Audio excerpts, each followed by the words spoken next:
D'abord, pour François Bonneau, défendre son bilan, contrer les attaques de la droite. Le très haut débit, la région est la deuxième de France pour les investissements.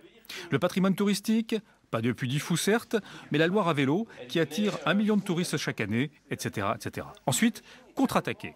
Le candidat de droite, en balance entre Républicains et UDI, ne serait donc que la résultante de ce qui resterait après tractation nationale. Enfin, présenter le premier, c'est Colistier, dont le maire de Blois, Marc Gricourt. Il parle, lui, du quotidien si la droite l'emportait.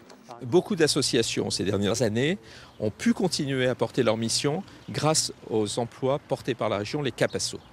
Demain, c'est le risque de voir disparaître beaucoup d'associations.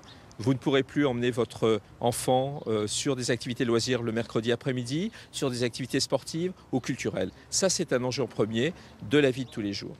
Et c'est précisément dans un foyer de jeunes travailleurs au cœur de la ZUP de Blois que François Bonneau a présenté ses colistiers. Parmi les visages nouveaux, aux côtés de Jean-Patrick Gilles, pour la Touraine, Catherine Munch-Massé, directrice d'une association médico-sociale. Je fais ça maintenant parce que je pense que c'est le bon moment d'aller porter un projet qui est un projet autour de valeurs qui sont des valeurs de gauche, hein, c'est-à-dire des valeurs de solidarité au service des territoires et des valeurs de modernité aussi, avec des enjeux qui ont été relevés par la majorité actuelle et que nous entendons conduire en les travaillant avec les citoyens. Ce travail d'élaboration du programme, ce sont les ateliers du projet.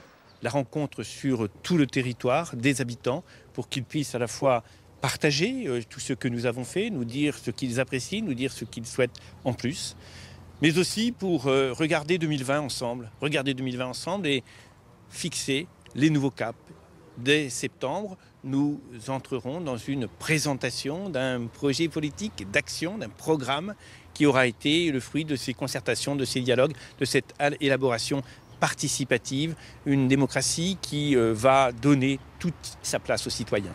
Les socialistes sont donc les premiers en ordre de marche, premiers et seuls au premier tour, en espérant être rejoints par les écologistes et les communistes au second, comme en 2010.